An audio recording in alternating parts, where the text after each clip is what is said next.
affect you. I've been guarding my gate for a long time, bitch. You are now entering the Dream Realm. Welcome to the Night Terrors Podcast. You heard it right in the intro. You are now entering the Dream Realm. Welcome to the Night Terrors Podcast. I almost caught myself saying the other podcast that we do. I'm so used to it because we're on season 4 on over there and season 1 here. But I am your host, Alex Thorn, and I am joined by Danny Garcia. And, you know, last week I did notice when I listened back to the episode that we really didn't introduce ourselves as to what our history is with Nightmare on Elm Street. For me, I got to know Freddy when I was 3 years old. My stepfather introduced me to him, and I just, you know, became a fanatic fan after that. And I've probably seen every movie well over 100 times, just on repeat every day as a kid on VHSs. Danny, what about you? What's your history with Nightmare on Elm Street? So I started watching, I would say, when I was probably 5 or 6 years old. And the cool thing about doing this podcast now, kind of like with the other one we did, is that I haven't seen these movies since like the 80s, which is insane, you know? So it gives me another reason to go back and watch this. And now that I have an adult mind, I can, you know, well, kind of an adult mind, I can, you know, kind of see the little secrets, the little things that I didn't catch when I was younger, you know, because the only thing you thought about back then was like when he came out and you'd be scared and, you know, the killings and stuff like that. But watching it now, you know, just sitting there taking notes like, oh, I just noticed this, I noticed that. So it's really cool to do that. But yeah, I haven't seen these movies since the 80s, man. You know. Well, you know, that's the funny thing is that we've all become Cisco and Ebert. We've all become, you know, reviewers because we have access to this. We don't need to be, you know, contracted by the Chicago Sun-Times or contracted by a television station in order to give our opinions. We can do this freely as we are doing it now. And you're right. Just like in our other podcast, the Over AF Wrestling podcast, we're able to take a look at these movies and matches that we saw when we were younger and felt one way about them. And then now as we're older, we get to rewatch them with fresh eyes. Exactly. I couldn't put it any better. Exactly. Right. That's exactly it. But yeah, it's gonna be a good journey. You know, I'm happy about this project. Thank you for everyone that downloaded the first episode. We're getting really good feedback on that. Yeah. There's some things maybe we can improve on, and if you guys got any feedback, just go ahead and let us know. You know, but we're happy to bring you this content. You know, in the, you know, almost ending hopefully pandemic times. You know, fingers crossed, but. You know, it's entertainment, something that you can listen to or watch on YouTube and, you know, get you through your day. The one thing about you saying that about ending the pandemic is the return of conventions. Oh, yeah. So that we can all go back and celebrate what we love together, no matter what it is. I did meet Robert Englund at a horror con in Chicago. It was the coolest thing ever because he personalized every photo that he took with somebody. So depending on how he looked, you know, you walked up to him and he kind of looked you up and down, and he decided whether he was going to choke you, put his one of his nails, one of the knives to your throat, whether he was going to rip your face, whether he was going to do something to your stomach. He decided based off of how you look and the feeling he gave. Yeah. So what that meant was every photo was personal. Sure. How was yours? What did he do to you? He put it's funny, he looked at me, he's like, oh, big guy. I was like, how you doing? You know, I'm all shy. I'm like, oh my God, I'm finally meeting him. Yeah. But then he goes, all right, step over here. And he goes to the side and he takes one of the knives and puts it to my throat. I feel it in my throat. He doesn't touch the throat. He's literally kind of jabbing it in there. So, and so the guy, the photographer goes, all right, 3, 2. And I'm like, oh my God. Yeah. But it was so cool. And he said, how was that? I said, I mean, if it looks good, it looks good. I asked the guy, did it look good? He goes, yeah, next. And he goes, you know how it is. There's like a whole crowd out there. I got to get through them all. Right. Nice meeting you, bud. So it kind of gave me that sense that he would have spent more time, even if it was a full minute, with everybody if they would have allowed him to. They were just like, all right, get it and get out. Get it and get out. Right. Sometimes it's the nature of the beast. I don't know if you remember, and this is a wrestling thing, people, so you may not be interested, sorry, but do you remember on the Hulk Still Rules DVD from WWF back in the day. Right. They showed him signing autographs, and there was one point where it was a huge table that separated Hogan from the fans, and that they had to literally almost slide the photo or whatever they wanted him to sign. Right. And he said, "Brother, this is too far away, man." And he went to the corner so he could be closer to everybody. Yeah. It's sometimes a convention that stops it from being so personal, not the person. Right. Well, especially now, conventions, during the pandemic where they were doing, signings and stuff like that, you couldn't touch the people. It wasn't very personal, Right. You probably see them from far, they'll sign it and they'll give it to somebody, maybe they'll give it to you. And the new thing now is, what is it, virtual signings? Right? Yeah. You send them I don't get it. the item. Yeah. They sign it for you. I don't know if they sign it on video at a certain time. Right. Or take a photo of themselves signing it and then they send it back to you. That's not the same. It's not the same. You want to have that interaction with somebody. And I've never been a signature guy. yeah. I've never cared. Like, nothing means more to me because it has a signature. Like, Right. the product is the product, and I love it because it is what it is. Right. And it means whatever to me.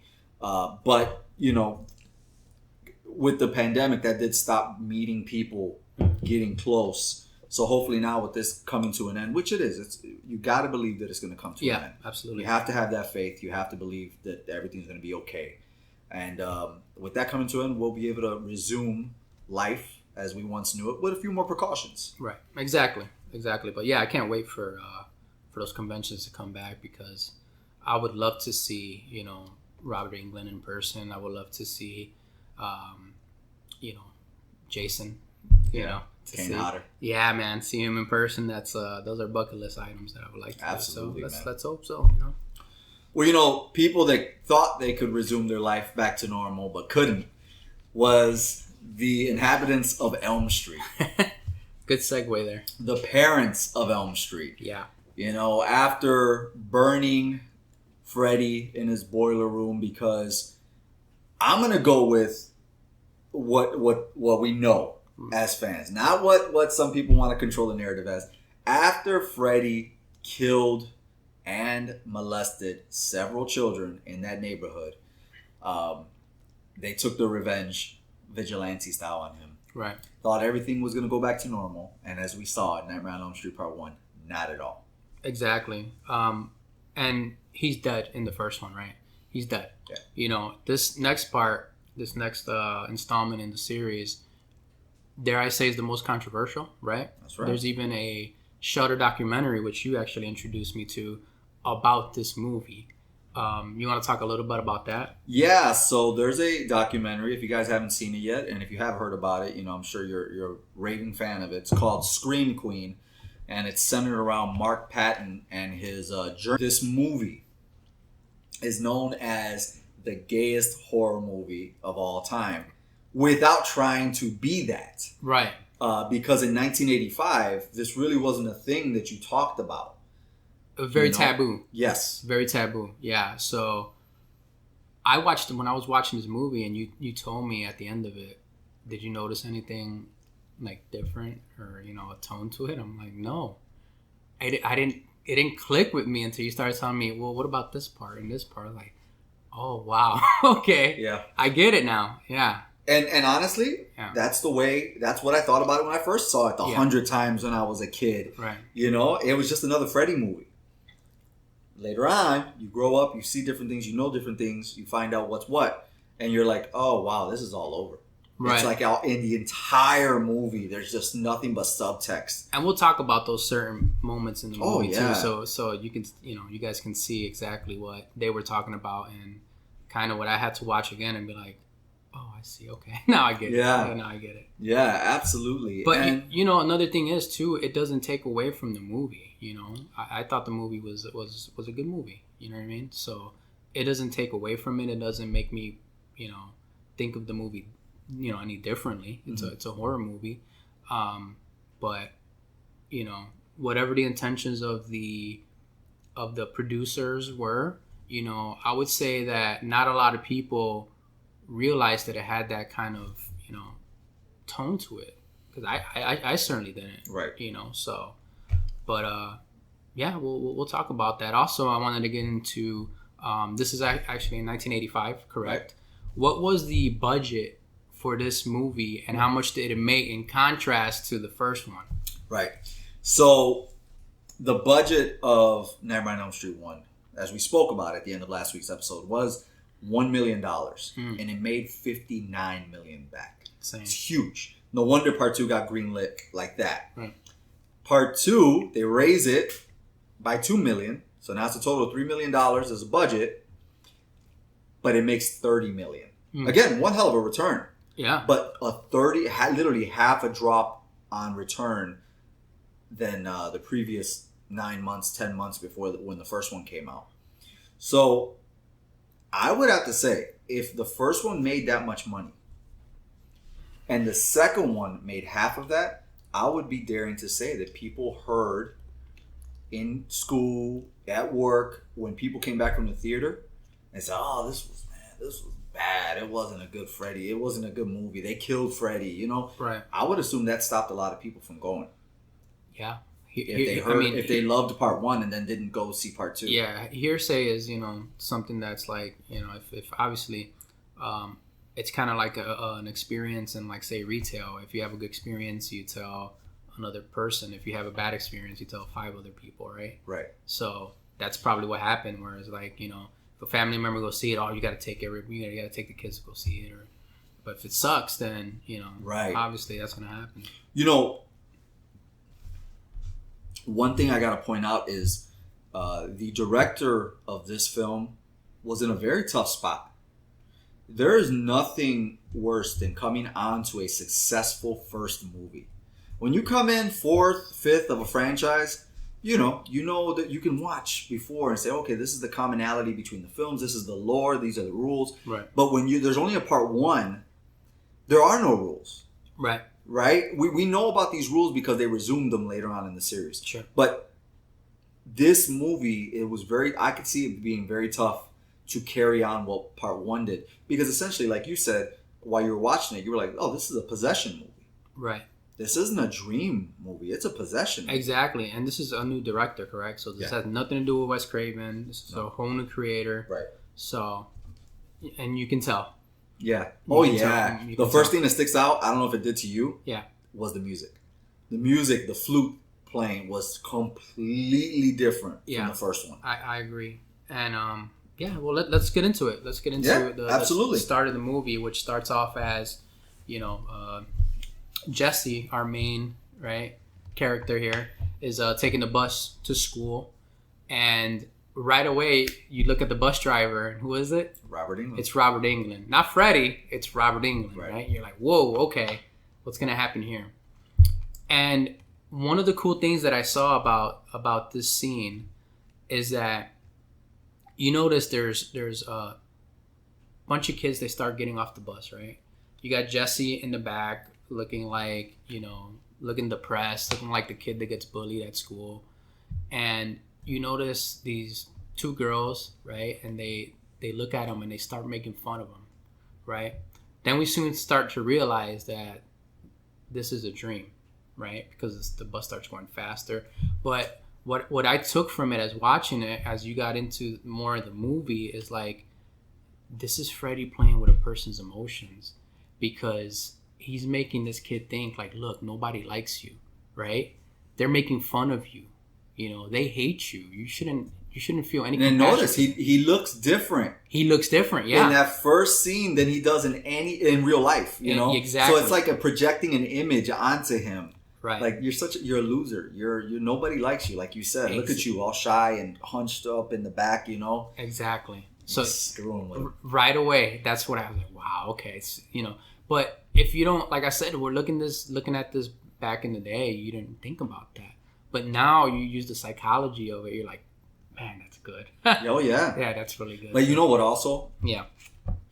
For as much as people, they're very split on this movie, I think this movie brings some of the best visuals that you're going to see in the series. Right. Of course, the series is full of them. But just seeing that bus and all of the ground coming down and it's only standing on only two like hill or rocks. I don't even know what you call it. Pillars. Right. Pillars. That are left. Yeah. I mean, imagine that. It's insane. And it's terrifying. It's terrifying. Because it opened up into like hell. Right. That's the insinuation of it. Absolutely. Yeah. Freddy instantly looks different.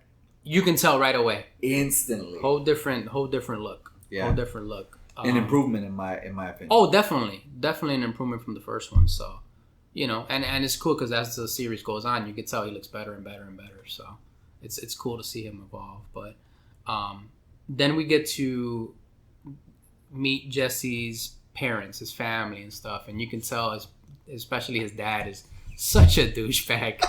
His dad is such an a-hole. He's like, man, it is so damn hot in here. Oh, it's not the AC, It's like, Dad, it's got to be AC. Nah, it's not. Nah. Like he's too damn cheap to buy a new one, right? But it's pretty funny. You see the sister, she's eating Fu Manchu cereal, right? And she digs in and she's like, oh, I want to get the toy. She goes to get the toy and it's the Freddy fingers. Right. It's pretty cool. It's a pretty cool, like, all right, this is where it's starting now. Is this a dream or is this like just coincidence? Right, little subtext coming in. Mm-hmm. And then we meet Meryl Streep. Yeah, Meryl Streep, which is Lisa. Yep. Lisa, that's Jesse's love interest. And she lives in a mansion, by the way. I mean, bro, you know what I noticed? Unbelievable. I mean, you of course you notice because she's in a pool and all this other stuff later, a little later in the film. Right. But she has a cordless phone. That's how you knew. In 85? In 85. Oh my god. She's got a cordless phone that she picked up outside. That's money. They got money. Exactly. And then another person that we meet is the dumb jock Grady.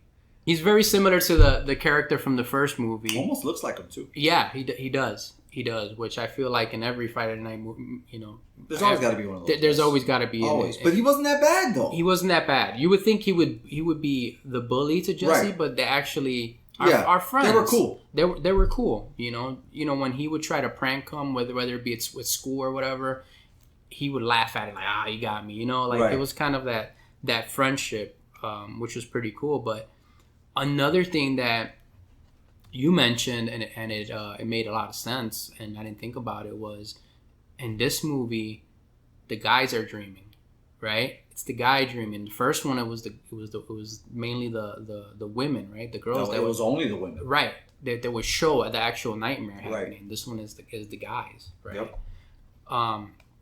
But yeah, that was a really cool, observation there.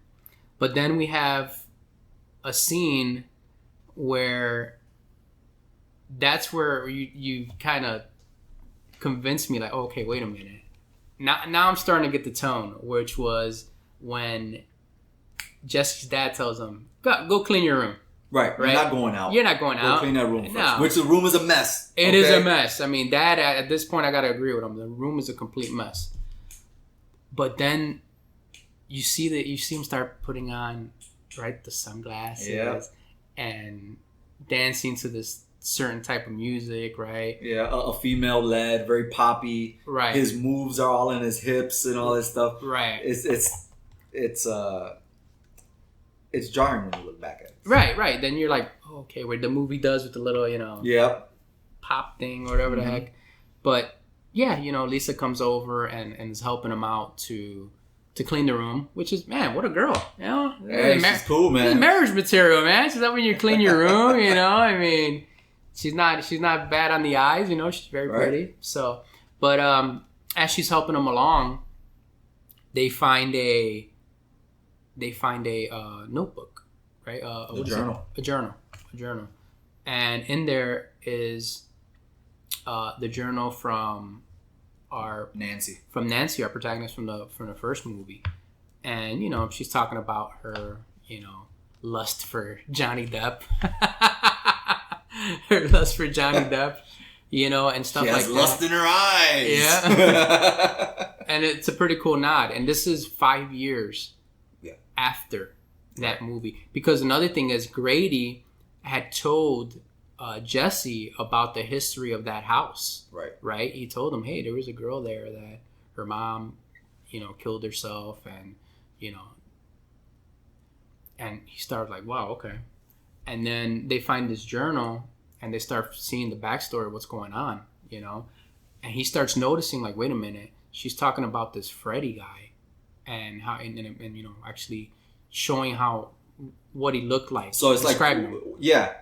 1 and 2, they go together. Yeah. Grady said, now exactly. what the journal is saying, and then his own dreams, like, oh crap, wait a minute, I seen this guy. Right.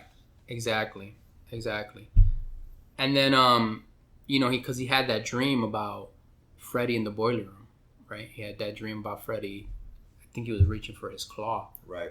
In the boiler room, right? So that was a pretty cool thing to see, you know, as the story is starting to progress, right? Well, the other thing is the story is that Freddy goes, kill for me. Right. Exactly. Nancy took away that power. Yes. Exactly. In this entire film, dude. Yeah. She took. Well, there's a lot of deaths later on in the scene, right? But main deaths that you really count from characters. There's only 2. Yeah, exactly. There's only 2. Yeah. Because the rest of this is just all mindfuck because Freddy doesn't have the power to kill right now. He's not strong enough. But his mission, I think, is the possession. Is to possess. Freddy is almost like just a demon here, right. Kind of like what that new, the Freddy movie was. Was it A New Nightmare? New Nightmare. Yeah, New Nightmare, where he was a demon. This is kind of like, something similar. Similar to it because he doesn't have the power to go in your dreams and kill you, but he has the power of suggestion, right? So he's going to drive you insane enough to do these things, right? Because he says, I'm going crazy. Like he tells Lisa later on in the movie. But so it's a pretty cool, concept to it. Like Freddy not only can kill in your dreams like it did in the first one, but he can make you the killer, right. Which is even scarier, Right. And this is not something that would happen again in this series. Right. Because again, like I said, imagine if somebody else had to come back and direct Terminator 2. Right. After James Cameron had such success with the first one. Right. Would the rules be followed as well? Anything like that. It's almost impossible. No, because the thing is like whenever new management comes in anything, they always want to put their stamp on whatever they're working on. Right. Right. So it's like if you're a coach of a new baseball team or a football team or stuff, something like that, you're going to come up with your own game plan. You want the players to be what fit that scheme, right?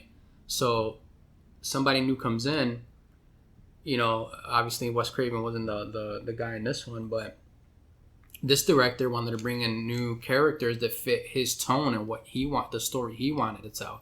So it's not going to be the same creative mind that Wes Craven had. It's going to be a different mindset, Debatable if it's good or bad, but right. And and I'm sorry, we keep saying the director Jack Shoulder. That's his name. Right. Jack Shoulder. Exactly. But yeah, moving forward, Jesse had found the claw, right, in the furnace, and that's when it got real to him, right? He's like, whoa. Right. He's like, what the hell? And Freddy comes out and tells him, yeah, why don't you? You know what's really smart about it, though? Yeah. Every time we've seen Freddy, he's in the shadows. Right. He's kept in the dark a lot, mm-hmm. which works. And obviously, as time goes on, we see that go away. But I think that's the best time. That's the best version to see Freddy. Yeah. We're not there yet, but later on, he's on a beach. He's out in the broad daylight. Yeah. We'll talk about that. We'll talk about that later. But here, I think this movie, the way he played Freddy, every time you saw Freddy, it was in the right light. It was well done. But you know why I like that? Because in a storyline context, what it means to me is Freddy, you can't see him perfectly yet because he's not at full power.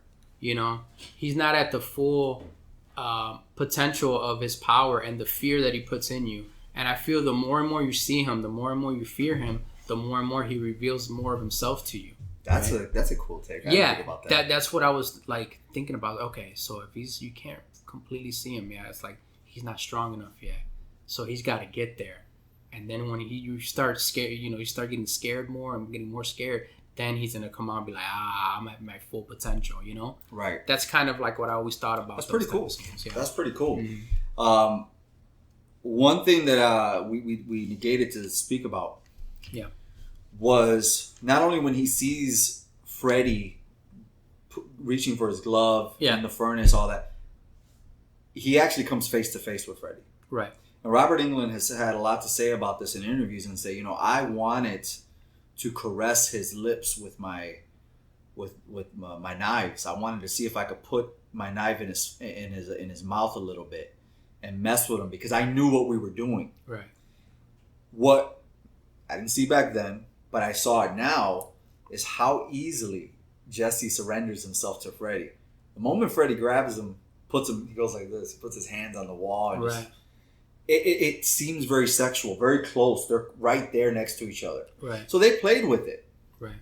They played with it. They didn't put it in words. It wasn't in the script, but everything pointed towards it. It pointed towards it. Right.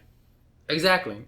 Which is, like I said, it's something that you would have to be looking for, because if you just watched the movie, you wouldn't think that way until you told me about the documentary and stuff like that. I'm like, oh, okay, now I get it. I get it. But yeah, definitely. Oh, brother. Mm-hmm. And you laughed at it. The exploding bird. Oh my god! And I'm a bird lover. I have a bird of my own. I love them to death. I've had them for like 20 years. It was so funny. It was just so damn funny. The bird. Everybody's scared of a parrot. He's flying around attacking the dad, and the dad goes and gets a broom.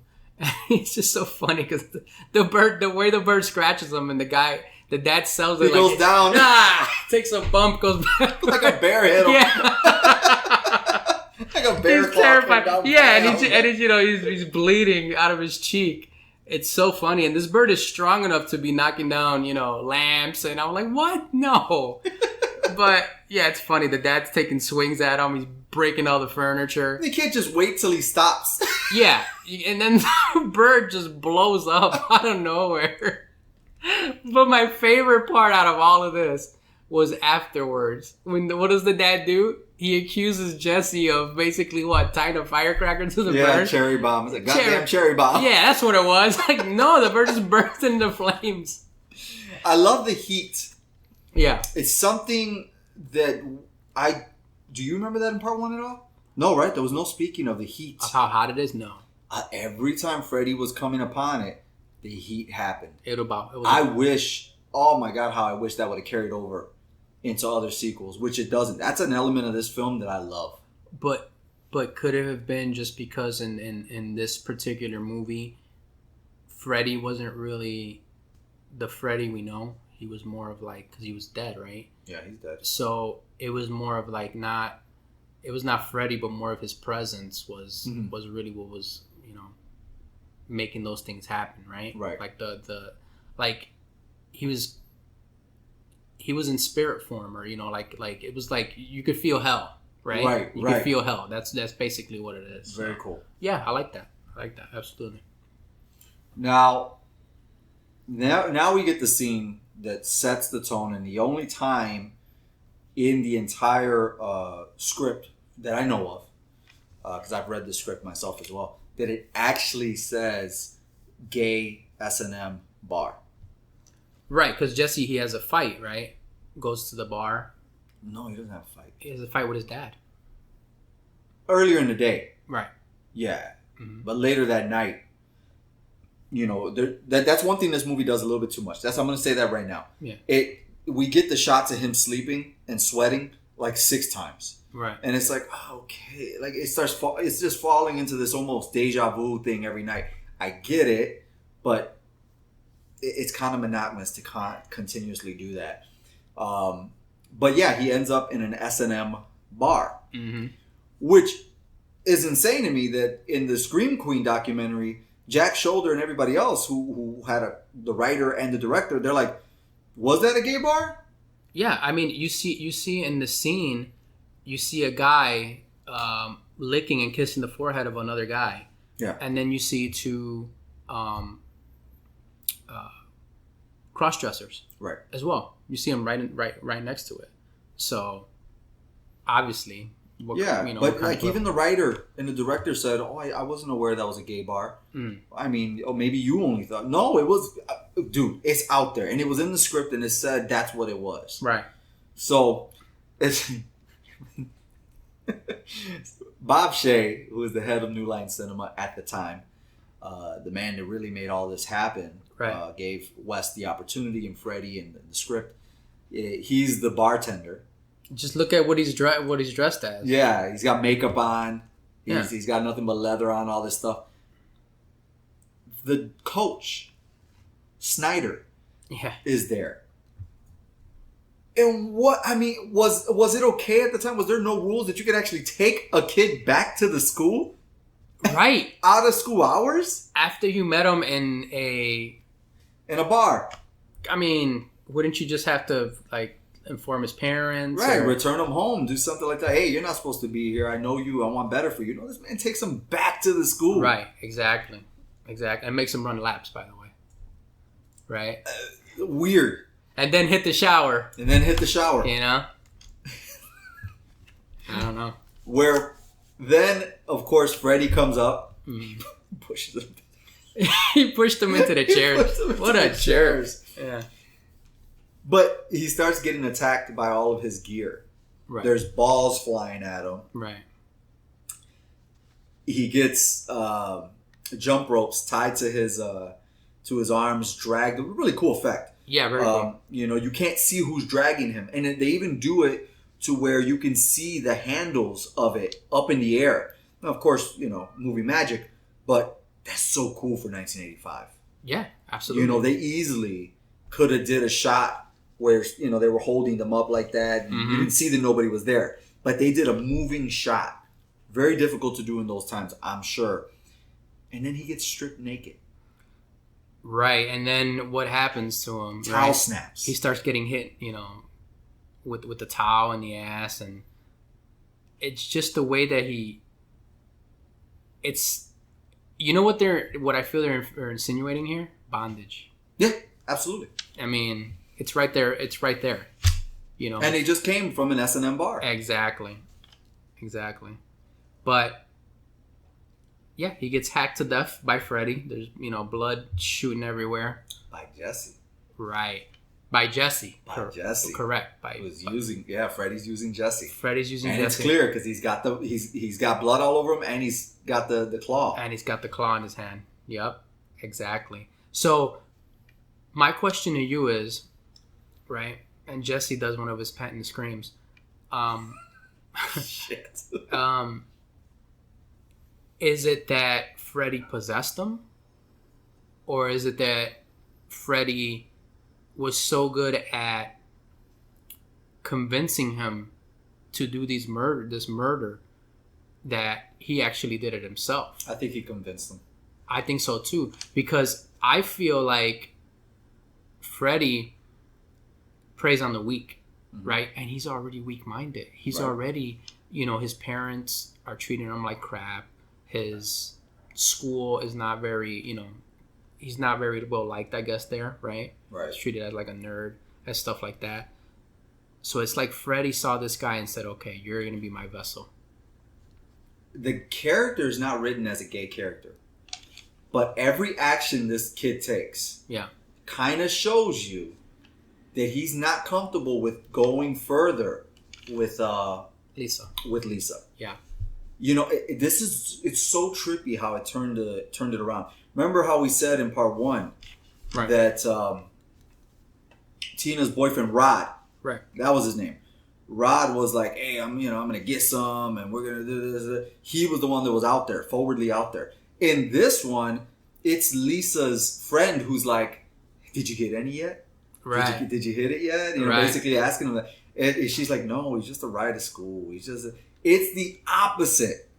Where he's, now Jesse's playing the Nancy Innocent role. Right. And Lisa's playing the Johnny Depp Glenn role that wants some, but can't get it. It's fucking insane. It's true. Yeah, absolutely. What a trip. But yeah, it's, another thing is, the family, as the cops bring Jesse back after the murder of the coach, you know, they think he's on drugs, right? Yeah. They just think because they find him out there on the highway, right, naked in the rain. Which makes sense, right? If you're a parent, obviously you're like, okay. Oh yeah, you can't blame the dad for saying, "What do you want?" Yeah, you know, he's a young kid. He's been sweating. He's been having hot flashes. He's screaming at night. Mm-hmm. Hey, I think he was on something too. Exactly. Well, the one thing that I think maybe you missed it, maybe not, but they do acknowledge that Nancy's mother killed herself in the living room. Right. Yeah, they said, "Oh, the place that's barred back." If you go back to Grady, he's like, "Oh, the place that's barred up. Yeah, the girl went crazy and her mother killed herself in the living room." So that kind of tells you that Freddy did kill her. He did kill her, right? He killed her at the end of part 1, right? In her dreams, right? You know, because she was drinking. Remember? Exactly. So what that means to me is that final scene, that's a dream. Yeah. That almost confirms that her coming out and it's beautiful sunny day. That was the mom's dream, though. That was the mom. There you go. That's the mom's dream. Nah, it all makes sense. Because all the kids were still alive. Exactly. Nah, it all makes sense. Nah, that's great. This is the first time this makes sense. Yeah, it all makes sense now. It's the first time, man. Right. I didn't make sense of this the fucking last 30 years of my life. But that's why I love doing this show, and we can actually give you guys, now you guys can watch it, and now it's going to make sense, right? Right. So that's why we do the show, so, show you guys. But, Jesse... I'm sorry, go ahead. Jesse does find out from his dad that he knew about the history of the house. Right. Nobody else knew. Nobody else knew. The mother didn't know or nothing like that. No, but that's another thing about dad being cheap, right? He's like, how did you think we could afford this house? So. He's a man just trying to provide. Yeah, exactly. So. Again, wife, Lisa. Mm-hmm. Yep. Lisa does research. Mm-hmm. She takes the journal. By the way, there's a scene in the school where they're walking down the highway, and she's like, "Hey, can I get the journal?" And she does her own research, finds out about Fred Krueger, finds out about where he took the children. Now we get introduced to the power plant, the boiler, the abandoned boiler that he would take children to and kill. Right. Again, this is something that doesn't come back up in any other movie. This area is not... Boiler rooms are there, but it's not a power plant. Right. It's introduced in this movie, and again, that's something I wish was brought up more later on. But that's why Freddy's always seen in these boiler rooms, because that's his world, right? That's where he did the most evil. Right. Right? Was in the boiler room, because obviously what he did to those kids. So whenever you see him in a nightmare, if you see a boiler room, you're in trouble. You're in his home base. I have a question for you now. Sure. You were 2 movies into this. You haven't seen this series since you first saw them when you were younger. Yeah. And even for you, to help clarify this, Fred Heads, Nightmare on Elm Street community. Yeah. What does Freddy have to do with 1428 Elm Street? Why is it specifically this home that he is continuously stalking? Why is that the center hub? I don't feel that I've ever read anything that points to like this was his home that he grew up in, or this is the house maybe that he owned with his wife and his family before. Yeah. I don't know any of that. Me neither. So do you guys know, or what about you? What are your thoughts on it? You're right. I don't know. I always thought maybe it had something to do with that. Maybe that was his previous home, right? That he lived in or something. But yeah, I can't think of another reason. I mean, the only other reason I would say was because of part 1, where that was the girl that he most was attracted to and liked. That's where she lived, and plus that's the last place where his presence was felt, right, where he died. So it's almost like a haunting, I guess. Yeah. I mean, that's the most logical explanation, I think. So I don't know if you've ever seen this, but have you ever seen American Werewolf in London? Oh, a long time ago. Okay. Have you ever seen Amityville 2? No, I've seen part 1, never part 2. Okay, well, part 2 is really good. Is it really? I gotta check the it out. fucking series falls apart after that. But hey, maybe we'll explore that in future yeah, exactly. seasons. You know what I'm saying? But there's a pool party at Lisa's mansion. Yeah. Her mansion, fucking exactly. huge. Yeah. You know, and all the kids do what kids do, and they want to have fun. And they turn it up, and they do all this music stuff. And of course, Jesse's being a Debbie Downer. He's got his troubles. Right. They go into the cabana, Lisa and him, and brother, he's about to get it in. Yeah. You know, he's there, man. Yeah. You know? But, you know, that gets interrupted by Freddy because he does this whole mind fuck on Freddy, on Jesse. Jesse, where a big old tongue comes out, right? Yeah. The reason I bring up American Werewolf in London and Amityville 2 is because once Jesse leaves the party, goes into Grady's room, which Grady fully acknowledges, yeah, there's a problem here, is that there's a girl that wants to jump your bones and you came to see me. Mm-hmm. You know, he's like, this is, yeah, and Jesse has no shirt on. He's already like, you know. And I want you to, you know, the way he mounts him when he wakes him up, you know, like, shh, I'm gonna do something here. But the reason I brought up those two movies is because there's a transformation scene. Right. Freddy comes out of Jesse. What do you think about the effects? Phenomenal. It was so cool. It was so cool because first it starts off with the claw. So my thinking was like, okay, it's just gonna be like the claw's gonna come out of his hand, right? But then you see the scariest part was just when you see his head just like bursting through his chest. It's like, I'm here. Right. Yeah, no, that was great. That was for 1985. Yeah. That's phenomenal. Very reminiscent of those two movies because there's transformation in those, as well as Jason. I'm sorry, Alien with the little alien popping out of the chest. Yeah. You know, like in Spaceballs. Hello, my baby. Hello, my. Remember when he pops out of that with the top hat? Jesus Christ! Now that's a movie I haven't seen since I was a kid. Such a good not movie. in my adult years. I haven't seen it. Yeah. But yeah, you know, I loved. I know you loved his face coming out of him, but I thought his skin ripping apart on his arm. Yeah. Oh my God! You know, Jesus Christ! And your fingertips are so soft.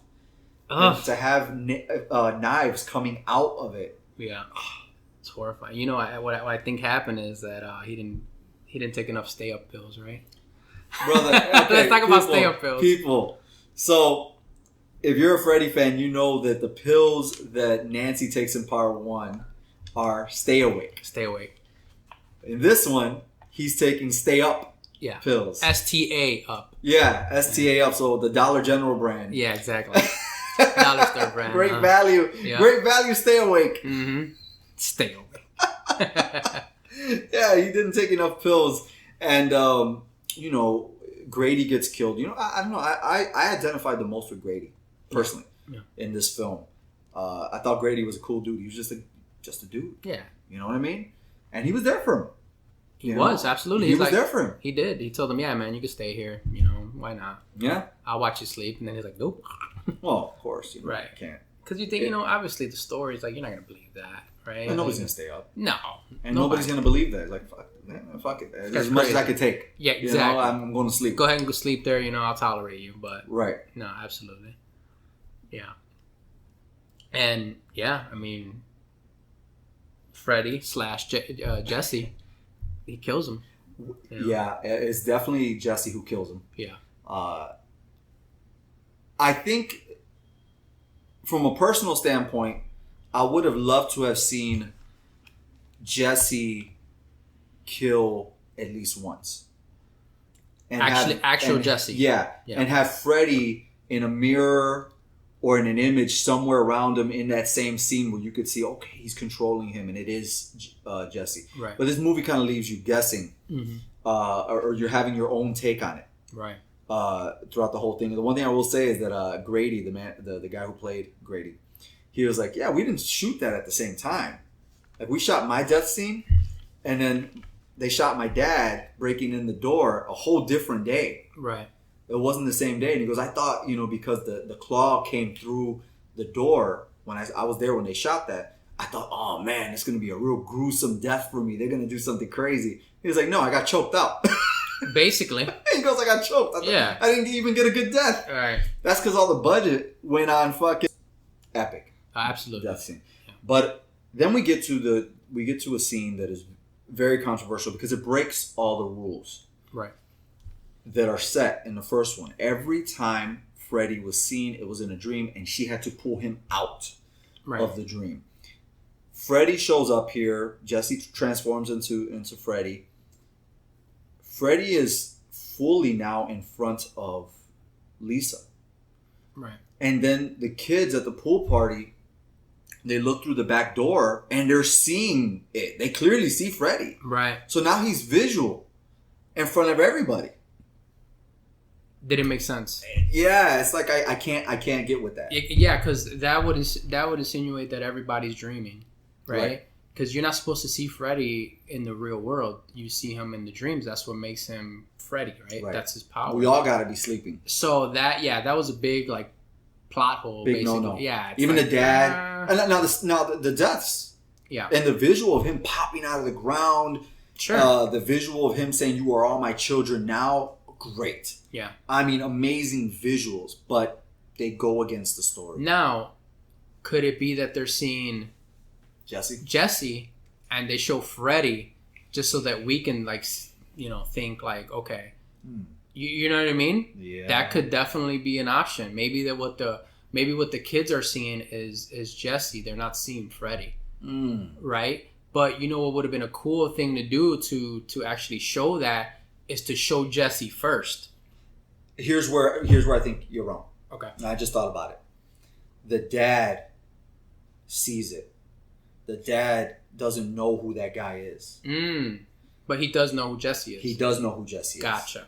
And when he comes outside to shoot Freddy, and Freddy walks away, he goes, "What the hell happened to him?" So again, he never says that it's not Jesse.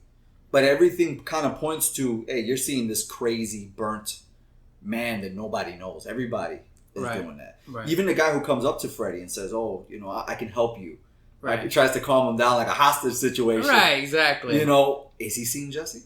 Right. Would he come up to Freddy if it was actually Freddy? That's the thing. Right, because if you see a man that's mutilated like Freddy Krueger and burnt to crisp, you're not going to go up to him. The guy got freaking knives on his hands, Right. Like, you're not going to go up to him. So it's got to be something where, in my mind, they're seeing Jesse, right?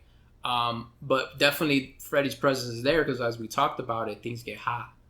Right? The water starts getting hot. Hot dogs start freaking, lighting on the beer fire. bottles start popping. Yeah, exactly. Exactly. I think it's some of the light bulbs. Yep. Burst. The water in the not only the pool but in the fish tank. The fish tank explodes. Yeah, explodes. Exactly. So I mean, I love the visuals. Again, I love it, and it's clear that he's trying to use Jesse because he even uses Jesse's voice to appeal to her. Now, here's something I wanted to say was, even though Jesse's our main protagonist, do you not feel like Freddy's using Jesse to get to Lisa? That might very well, that could be, but I think that Freddy is actually kind of scared of Lisa because as we've noticed that the women in these movies are stronger than the men. Right. Correct? So when that's going on, when he's starting to fight, like, oh, you got to leave because I know he's here. She's telling him, fight him. Right. Fight him. He's not real. You can fight him. Right. So she already knows, like, okay, this guy's, he's in your head. You have to fight him there. Right. Right. Yeah, she was acknowledging that right away. Yeah, she was acknowledging right away. So she's, to me, Lisa's the hero of the movie. Absolutely. It's not Jesse. Lisa is. Lisa's the one that figures it out. Lisa's the one that's going, and researching. She's the hero. Jesse's the heroine in distress. Yeah, exactly. Exactly. The damsel. The damsel in distress. So... Absolutely. The bite. I thought the bite was cool. Yeah. I love that she kicked him in the face. Yeah. I thought that was great. The one thing, and I never heard you comment on it when we watched the movie. Yeah. But did you notice that Freddy wasn't wearing a glove? I didn't in that part. Yeah. Ah, okay. And throughout the whole movie, when you see him in the dark and all that stuff, I want you to notice something. He's got one arm behind him. Because Jesse has the claws. Ah. He has the glove. Okay. So that he never shows that arm. Wow. Yeah. Okay. And when he finally does, it's like it's now the knives have come out of his own hand. Right. I'm glad they abandoned that after this one. They went back to the glove. Yeah. Which is necessary. You need that prop. You need it. That's defining. As you guys see right here, that is a symbol. That is defining. Right. What did you think of Freddy being confused about her saying, Jesse, I love you? Mm-hmm. And he noticed the look in his face is pissed. Right. He's pissed that she's not giving in. Yeah, absolutely. Because Freddy's whole game is he's going to scare you into submission until you're like, no, I can't take this anymore. Okay, please stop. Once he figures out, like, she knows. She knows how to beat me. She knows my secret, like what I am, right? She knows where my power comes from. He's like, not again. Basically, that's what he's thinking again. It's like, not again. This just happened to me with, in the first movie, basically. Like, it's happening again. Right. So, because she's trying to get Jesse, who's really in control, out of there, right? Because she knows Freddy's he's taking control of your head. But she's like, if I can reach Jesse in there with emotion, with love, with a man that's trying to dominate you with fear and hate, there you go. Absolutely. Once the pool party scene is over, Lisa, not only does she stop her father from shooting Freddy or Jesse, she heads over to the power plant. There's a shot in here where the camera backs up and you see the entire power plant. Can you imagine what that costed them? To have that crane or whatever they used to get that entire shot? Sure. Versus today, me and you could spend $75, $120, get a drone and get the same shot. You're right. This had to be $10,000-$15,000 easily. You know what I mean? Like that. Easily. That's just something I wanted to point out. Like, holy crap, the evolution of technology. But why did she drive to the plant? Because she knew when she researched it and said that's where he took his victims. Right. And essentially, Jesse's gone. Jesse's in Freddy now. But he's a victim. He's a victim. Right. Right. So she said, okay. It's such gold. Her bite starts getting infected. It starts having maggots insects and maggots. Like that. But it never happened. It's in her head. But she still has it wrapped up. Yeah. He's just messing with you. And she notices it. Because she takes a moment after she does it, she kind of closes her eyes and is like, it's not real. Right. Even when she approaches, there's those dogs with human faces on there. Right. Yeah. So now is this a dream?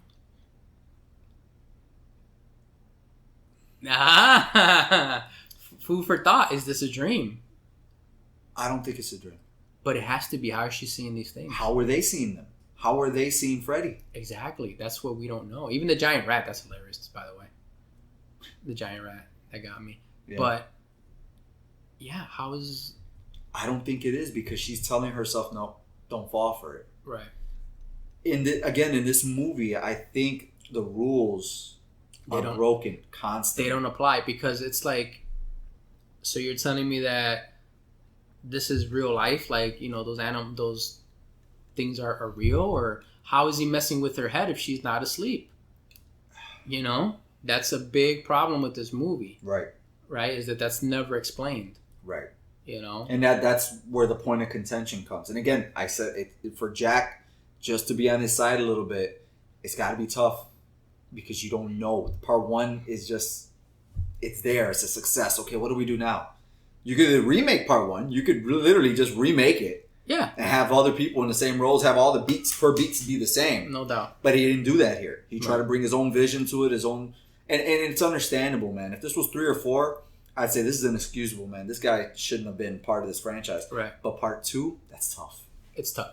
That's hard, man. Yeah, it's tough to, have continuity, I guess, right? Right. Because you're trying to put your own stamp on it, and because you don't know. Obviously, he didn't know what Wes Craven's vision was. I think for the future of the movie, because Wes Craven's was only a one shot. Right. So he's like, okay, where do I take it from here? So he kind of had to put his own spin on it. But plus, you get offered You know, you're a director. You're not gonna say and no. You get offered by New Line Cinema. Hey, you want to do this? You want Yeah, sure. you want to be part of a project that was $1 million in budget and made $56 million? Yeah, I do. Right. Why not? Absolutely. Absolutely. So, but we get to the final battle scene, and she basically defeats Freddy with the power of love. that's it. You know, the power of saying, no, I'm not going to let you take over the situation. I'm in control, and I love Jesse. Right. I thought it was cool. Yeah. The way, you know, all the flames just coming in, the Freddy melting. Yeah. You know what I mean? I thought that was just great. It's great because no punches were thrown. She beat him with this up here. Yes. You know? So it's a great ending to the story. So Absolutely. I'll give him that. That was a really, really good ending. What did you think of the graphics, the visual effects of how Freddy's, you know, burning up? In the I love it. I love it. I love how the railings are all turning on fire. You know, like, you know, the heat, right? When the heat comes, that's Freddy. Well, that's also when he's leaving too, because he's going straight to hell. Yeah. So, you know, but no, it was a really, I mean, they could have kept it like that. Yeah. Where he's never touched, but look at how far they go. Now he's on fire. his glove. They show his glove on fire. And then he's melting. Mm-hmm. Yep. You know, that's such a cool visual, man. Right. Because that's his because it's like it was a costume that Jesse had on. He had the Freddy costume, and it's just melting off of him, and now his real, you know, Jesse's form is coming back. Right. You know, crazy things happened because in the final scene, you know, the everything's okay scene, the big bright scene after that is Jesse coming out to get on the bus again. So we're returning to the beginning of the film, right? But Jesse's arms are all wrapped up. Yeah. So something, you know, it did happen. There were effects from the dream. Maybe it was all a dream, you know, but there were effects physically to him, right, for him to have all that tied up, right, or wrapped up. I'm sorry. What'd you think of the glove coming out of her chest? I loved it. Oh, no. Wait. You pointed out something. Yeah. So Lisa knows he murdered 2 people and is yeah, okay with she's okay with this guy being, you know, shows up to her house. He's just, you know, he just killed 2 people. It's like, oh yeah, come right in, you know. Yep. No, like, turn yourself into the police or anything like that. It's like, no, it's all right. I still want to get laid, you know. So, yeah. But no, I thought it was a good, because, you know, obviously with you set that up with the first movie. You're expecting something to happen, right? They can't just drive away and that's it. Right. You know, my thought it would have been like, you know, Robert Englund would have been driving the bus. Right, and he wasn't. That's what kind of made you think, like, yeah. And they played with it. It's going too fast. It's right. going too fast. Right. No, it's a different driver. It's fine. Right. But then it happens. Exactly. And Freddy comes back at the end of the course. He still lives on in somebody's mind, especially because of the party. Right. All those people that didn't die at the party, they've seen him now. So now they're going to think about him. So he still lives. You know, you may have defeated your inner demons, but those demons been passed on. Exactly. You know what I mean? Exactly. So Danny, who was over? Oh, wow. That's something we do in our other podcast. But yeah. no, what did you think overall of Nightmare on Elm Street 2?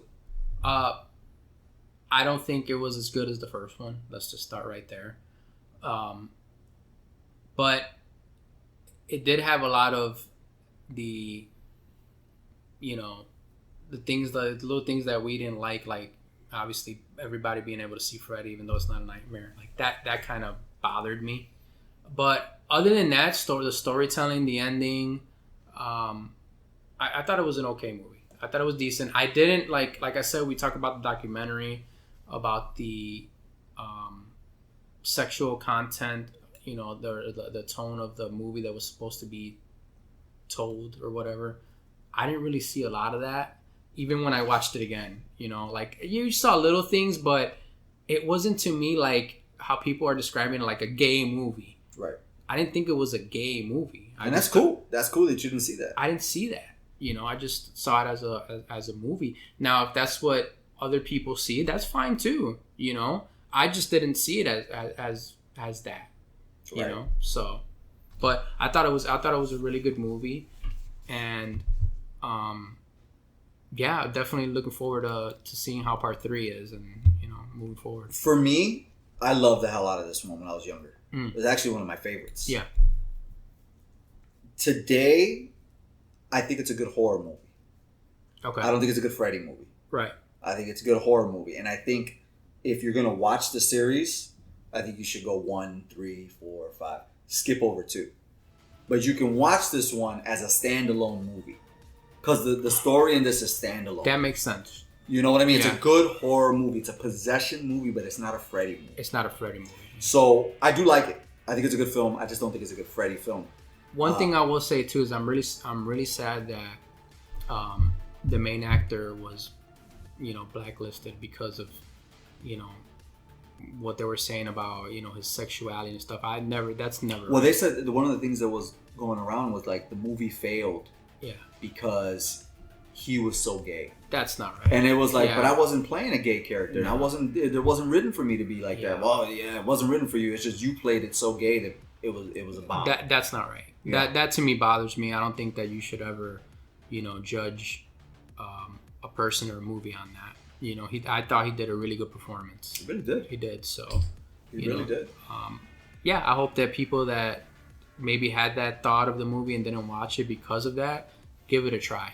Yeah. I think you'll be revisit this one. Yeah. If you're a horror movie fan, revisit it. Even if you're not a Freddy fan, revisit it because it's very reminiscent of Amityville. It's got a haunted house, the 1428. It's got a possession. Yep.